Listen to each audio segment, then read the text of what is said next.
Mesdames et messieurs, bonsoir. Bienvenue dans le 19h30 de ce dimanche 4 septembre 2022. Voici le sommaire. La deuxième session ordinaire du parti Foscori pour un Bénin émergent s'est tenue ce samedi à Lokossa. Les différents moyens pour atteindre les objectifs fixés lors des élections législatives de 2023 ont constitué l'objet des discussions. Point final des différentes activités entreprises dans le cadre du festival du Sikao. La cérémonie de clôture a lieu ce 3 septembre 2022. Vous suivrez en fin d'édition le condensé des différents plateaux de Dimanche c'est politique. Voilà pour le sommaire.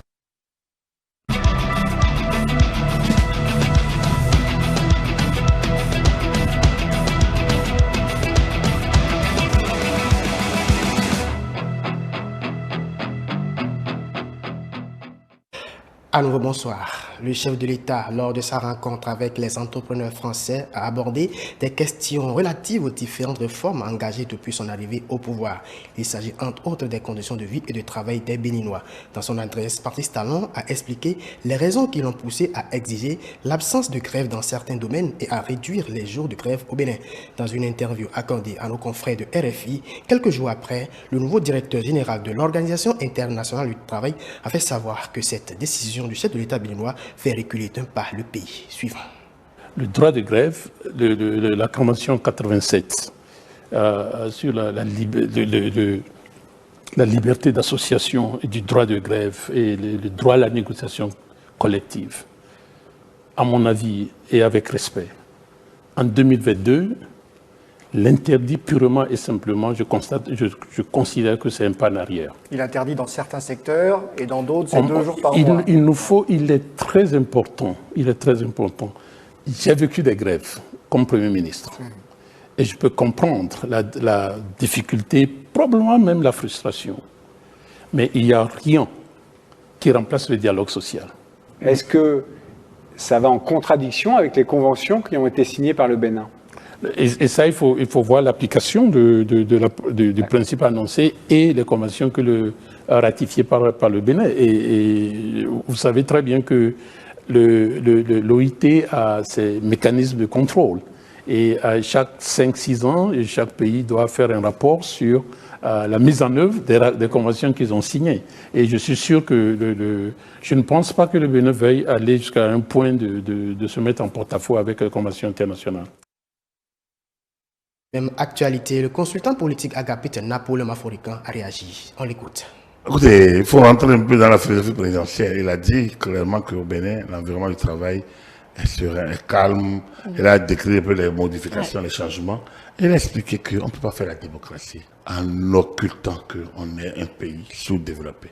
Et moi, ça me rappelle toujours ce mois de mai 2019, où, après les législatives et tout ce qu'on a connu, le président dans son intervention, quand il a fait sa première sortie, il a parlé de cette démocratie que lui préfère encore aller plus de l'avant, produire de la richesse, que de nous accrocher à des qualificatifs ou bien à un positionnement de pays démocratique, pays.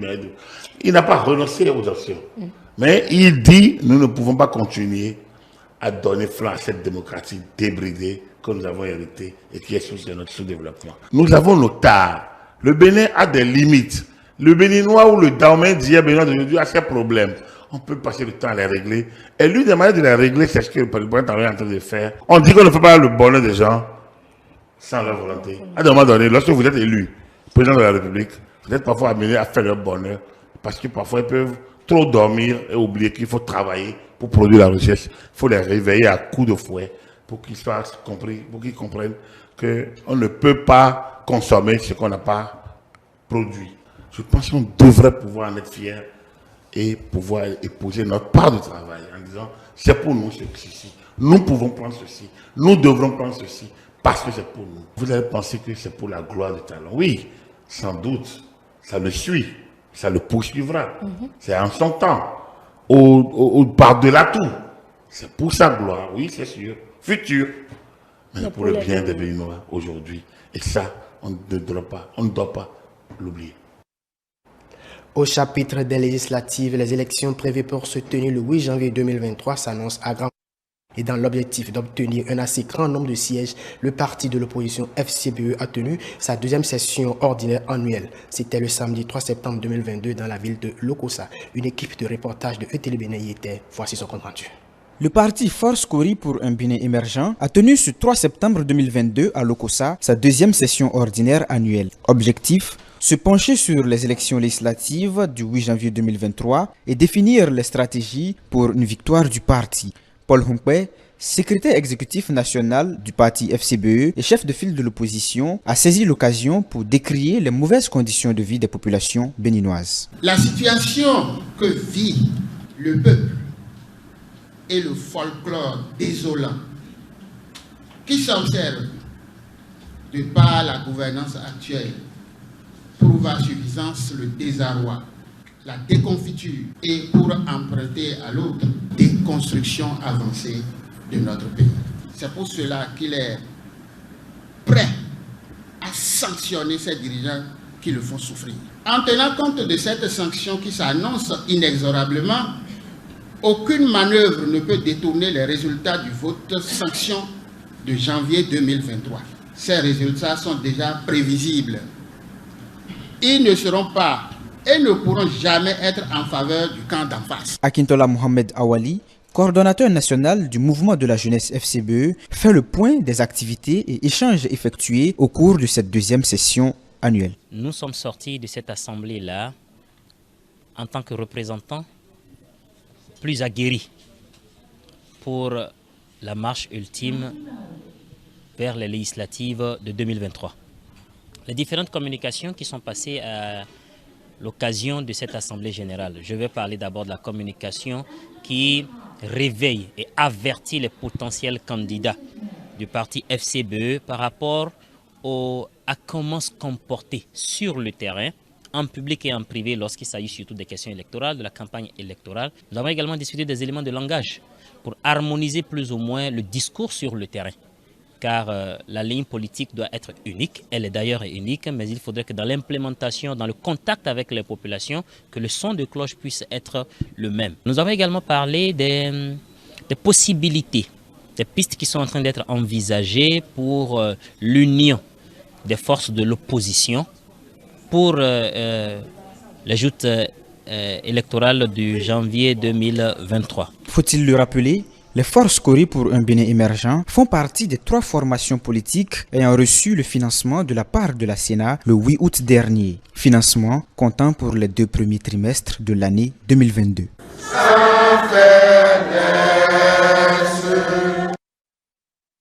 Parlant toujours de cette actualité, le président d'honneur du parti Alassane Soumanou Djemba a livré ses impressions à l'issue des travaux de cette deuxième session ordinaire du parti FCBE. Il était au micro de Moucharaf Soumanou, Edouard Capon. Avec fierté que j'ai constaté en tant que président d'honneur que l'ancrage des FCBE se renforce de jour en jour. Nous avons beaucoup de personnalités, beaucoup de gens qui adhèrent maintenant au FCBE dans le cadre des législatives de 2023. Et avec fierté, nous avons réuni tous nos représentants des 24 circonscriptions. Et le travail de mobilisation est très avancé et je pense que nous avons eu raison de rester opposants. Parce que c'est nous qui avons été battus aux élections présidentielles en 2021. Notre place, c'est l'opposition. Et nous, notre opposition là, ce n'est pas la violence, ce n'est pas les injures.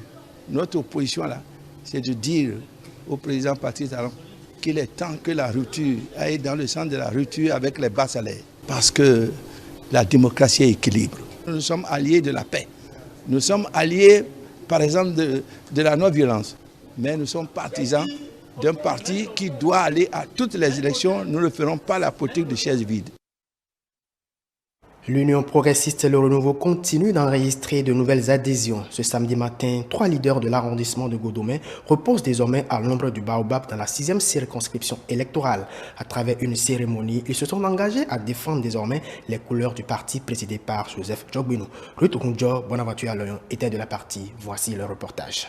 Ancien militant du bloc républicain et de l'Union démocratique pour un Bénin nouveau, Gougonon Théodore alias Gégé Lapino, Gila Gossou alias Akpa Gladja et Toti Mathias rejoignent le parti Union progressiste Le Renouveau. Une adhésion conjointe en vue d'aplanir les divergences entre filles et fils de Godomé est repartie sur de nouvelles bases. Notre adhésion conjointe à l'Union progressiste Le Renouveau, qui suscite certainement beaucoup d'interrogations dans l'opinion, sonne en effet un nouveau départ en ce qui concerne l'animation de la vie politique à Godomé, le plus grand grenier électoral du Bénin.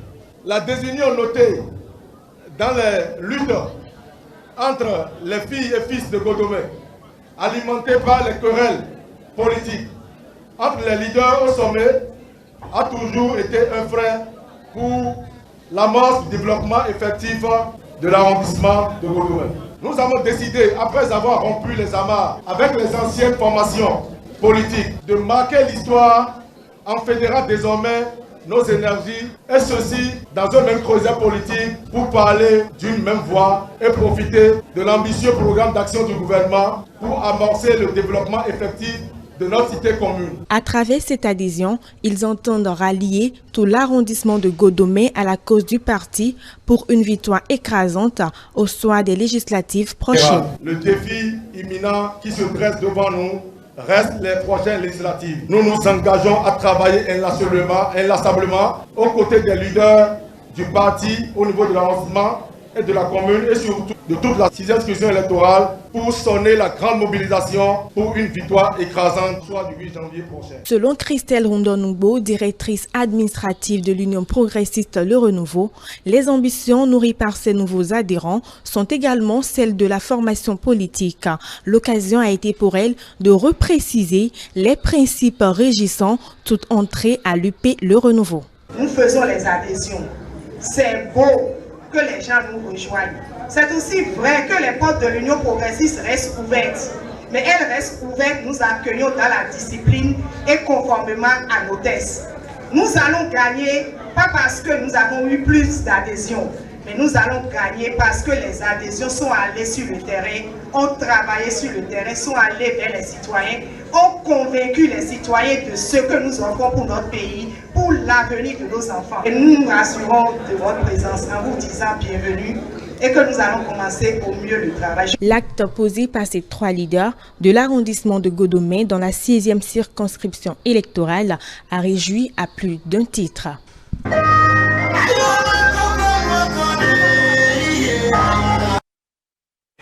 Clap de fin pour les activités entrant dans le cadre de la première édition du camp international du cinéma africain de Ouidah.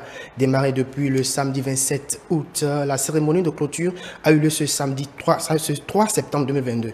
Nafissatou Hassani, Estessa aussi pour le point. Former les jeunes ayant le désir de se spécialiser dans le cinéma et ne disposant pas de moyens pour faire de grandes écoles. C'est ce qui a conduit à l'organisation de cette première édition du camp international du cinéma africain de Ouidah. Après une semaine de formation, l'organisateur du CICAO fait le bilan. Nous avons eu l'atelier de films d'animation.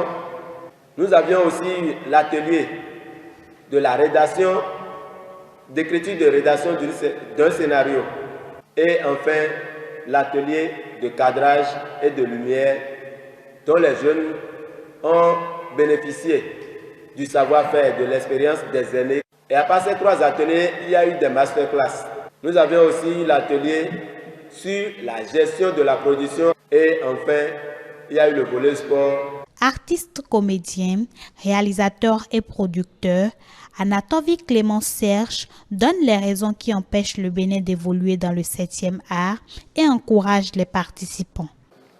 Si la Côte d'Ivoire, le Sénégal, le Burkina se sont fait un nom, c'est parce qu'ils ont su s'imposer dans le domaine du cinéma, de la créativité. On est dominé par le Cameroun, le Burkina, la Côte d'Ivoire, le Sénégal. Et on nous fait croire que c'est une histoire de qualité. Non, c'est faux. Ça, c'est la seule chose dont moi, je ne suis pas d'accord. Aujourd'hui, 80% des techniciens qui sont dans les films ivoiriens, je vous confirme, et vous savez, c'est la plupart des Béninois. Et sur beaucoup de plateaux qu'on rencontre, que ce soit technicien son, image, ce soit des Béninois ou des Togolais. Mais parce que l'environnement ne leur permet pas d'évoluer, ils quittent le pays pour aller ailleurs. Et c'est ça qui est dangereux. Du coup, ils font sortir le nom de notre pays et le vide est là. Alors, c'est à nous, Africains, de nous battre, c'est à nous de donner le meilleur de nous, parce que le combat, la vision qu'on a, ce n'est pas quelqu'un qui va venir la réaliser. La seule chose que je dis aux jeunes qui sont venus, du courage. Peut-être vous avez eu des temps de frustration, des temps qui étaient difficiles, mais il faut aussi comprendre que l'organisateur était quelque part seul, il avait beaucoup de pression et c'est maintenant, vous devrez vous réunir beaucoup plus derrière lui pour que la prochaine édition soit encore meilleure. Ce festival s'est soldé par une remise d'attestation aux participants et les meilleures productions de films, toutes catégories confondues, ont été primées. Rendez-vous en 2024 pour la 2e édition. La norme recommande de se rendre dans un centre de santé quand on est malade. Au lieu de le faire, certains citoyens s'arrogent le titre de médecin et pratiquent de l'automédication. Une pratique qui consiste à l'usage de médicaments hors prescription médicale. Alors, question dans ce journal, quels peuvent être les risques liés à ce phénomène? Élément de réponse dans ce reportage qui porte la signature de Melvina Chabi. Pratique qui consiste à se procurer un médicament afin de se faire soigner sans une ordonnance ou encore sans l'avis d'un médecin. L'automédication est devenue monnaie courante et adoptée par plusieurs personnes. Pour ces citoyens rencontrés, plusieurs raisons justifient ce comportement. C'est quelque chose qu'il faut décourager parce que cela fait beaucoup de ravages quand même. Vous savez, quand vous vous rapprochez un peu des hôpitaux, c'est là que vous avez les informations. Il y a beaucoup de personnes qui ont perdu la vie à cause de ça. Il y a beaucoup de personnes qui se sont retrouvées handicapées à cause de ça parce qu'entre-temps, ces médicaments foisonnaient, il y en avait beaucoup. Et les gens en prenaient sans contrôle. Donc, c'était vraiment pas bon. Je suis un pratiquant de l'automédication. C'est une bonne chose parce que ça diminue en fait les finances parce qu'on peut prendre les médicaments, ne pas aller chez le médecin pour dépenser de l'argent gratuitement et se soigner rapidement à la maison. Si, on peut aller là-bas avant toute action, mais le problème c'est que c'est un réflexe au fait. Quand tu as un mal directement, c'est d'aller prendre directement un médicament et te soulager au lieu d'aller voir un médecin. Avant que ça n'empire. S'il y a des nouvelles ou de l'information bien sur l'internet et que tout le monde a accès de ça, je pense que c'est plus vite, c'est moins cher, mais ça dépend si on a des bonnes informations. Si on n'a pas, c'est sûr que c'est beaucoup mieux d'aller au médecin. Oui, j'ai connaissance de l'automédication et je suis une pratiquante. Et dans le contexte où tu as les maux de tête, tu ne peux pas aller voir d'abord le médecin avant de te calmer. Parce que les paracétamol, par exemple, comme exemple concret, le paracétamol nous permet de nous calmer les maux de tête. Et une fois déjà, j'ai les maux de tête je suis un peu soulagée, je peux aller me rendre maintenant à l'hôpital. Toute personne qui pratique l'automédication s'expose à plusieurs dangers, avertit le médecin généraliste. Les dangers, nous allons les scinder en 3 catégories. La première catégorie, c'est les dangers liés au comprimé lui-même que vous avez pris. Les médicaments qu'on prend, il y a une composition dont on ne maîtrise pas. Il y a la toxicité dont on ne maîtrise pas. Il y a la date d'expiration généralement qu'on ne vérifie pas parce qu'on a déjà ça à la maison, on le prend facilement. Donc, que ce soit le médicament périmé, que ce soit la composition est toxique pour l'organisme ou que nous, les agents de santé, on utilise avec précaution, donc vous ne savez pas, vous avez utilisé. Tout ça, ça peut vous causer d'énormes dégâts après. Vous allez vous retrouver des réactions allergiques fulminantes. Parfois même, ça peut même conduire à un choc anaphylactique et vous allez en mourir. Et juste parce que vous voulez soigner un petit boulot, vous vous retrouvez directement à la mort. Déjà, ça nous pose un problème de diagnostic parce que vous avez le temps de masquer les signes dont ce que vous souffrez, ou bien vous avez le temps d'aggraver ce que vous avez, ou de créer d'autres problèmes qui s'associent maintenant à votre problème. Ce qui fait qu'on a du mal à retrouver qu'est-ce que vous avez à l'origine et maintenant qu'est-ce que vous avez. Vous avez déjà même été alcoolique et que vous aimez encore prendre du paracétamol. L'alcoolique ne doit pas normalement prendre du paracétamol parce que l'alcool d'abord abîme le foie. Et déjà, les paracétamol, c'est le foie qui métabolise. Là, vous vous retrouvez avec des problèmes de foie à la longue et vous ne savez pas que c'est parce que vous prenez des médicaments métabolisés par le foie alors que vous êtes alcoolique. Et pour ne pas s'exposer aux conséquences qu'engendre cette pratique, le spécialiste recommande. J'ai un mot à l'endroit des personnes qui s'y adonnent à l'automédication. C'est d'abord de leur dire que l'automédication tue. Il faut toujours un avis d'un personnel de santé. C'est pour ça qu'il y a la pharmacie, là, vous pouvez aller voir un pharmacien, éviter de voir les auxiliaires en pharmacie, un pharmacien, ou carrément rendez-vous à l'hôpital pour prendre des avis et des conseils sur le type de médicament utilisé, quelle dose utiliser, sur combien de temps il faut l'utiliser. C'est le plus important. On referme cette édition avec le résumé de votre émission Dimanche c'est politique de ce 4 septembre 2022. L'émission Dimanche c'est politique de ce samedi 4 septembre 2022 a vu plusieurs panels de sujets d'actualité abordés par les invités. La sortie du président Patrice Talon face aux entrepreneurs français et surtout ses propos relatifs aux droits de grève ont amené le secrétaire général de la CSA Bénin à rappeler l'objectif premier des grèves au Bénin. Selon Anselme Amoussou, la grève est un moyen de réclamer le dialogue. La grève au Bénin, c'est un appel au dialogue. La grève a toujours été utilisée par les travailleurs béninois comme un appel au dialogue. Parce que c'est l'arme ultime. C'est ce que nous disons tout le temps, l'arme ultime. Pourquoi les gens se sentent obligés d'utiliser tout le temps l'arme ultime? Parce que tous les autres recours habituellement connus, qui ont fait des effets ailleurs, n'ont pratiquement jamais eu d'effet au Bénin. Aucun travailleur ne va en grève de gaieté du cœur. Pour le sociologue Jacques Aguiadao, le président Patrice Talon n'a fait que confirmer l'environnement propice d'investissement et de bon développement d'activités économiques qu'il a mis en place. Est-ce qu'on a affaire à un pays où ça travaille, à un pays où ça bouge, à un pays où ça déclenche? Les gens veulent avoir tout ça avant de venir s'investir. Mais s'ils viennent dans un pays où ils savent qu'après 2-3 mois, les gens font 2 semaines de grève, 3 semaines de grève, ça crée un état d'esprit. Et ils n'ont pas besoin de cet état d'esprit-là. Donc, on a besoin de leur dire que l'état d'esprit que vous allez venir accueillir aujourd'hui, il y a une machine qui a pris corps et qui crée une société de travail. Et ça, quand l'entreprise entend ça et dit, je vais dans un pays où ça sonne travail et ça sonne moins. Dans l'entretien de ce jour, le président du parti Restaurer la confiance a rappelé l'objectif principal de l'opposition pour les législatives prochaines, la majorité des sièges et le contrôle du Parlement béninois. Également, le colistier de Corentin Kohoué à la dernière présidentielle s'est prononcé à bâton rompu sur l'origine de leur union avec le parti FCBE. On a envoyé les courriers à tout le monde. Donc on a fait une analyse, donc on a vu qu'il y a des forces de l'opposition qui se sont inscrites, qui sont des forces de l'opposition qui ont rempli les critères. Nous avons eu la réponse positive de la FCBE, donc, et qui est en même temps le parti du chef de file de l'opposition, et qui est un parti qui a participé aux élections présidentielles passées, comme nous. Donc on a discuté, on s'est mis d'accord que la stratégie est bonne, la méthodologie est bonne, les objectifs fixés sont des objectifs cohérents entre la vision de chaque, que conduit chaque parti. Donc alors, nous décidons que nous irons ensemble à cette élection. Dans l'hebdo des éditos, les invités de Sirtosa sont restés unanimes sur la véracité des 3 valeurs prônées par le chef de l'État pour l'enregistrement d'une évolution progressive et l'atteinte d'un développement durable. L'ambition, le sérieux, le travail acharné. Et là, je dois l'avouer, j'étais vraiment à l'école de celui qui a expérimenté, il a entrepris, et donc pendant tout le temps, n'est-ce pas, qu'il a exercé l'entrepreneuriat, il a certainement tiré beaucoup de leçons.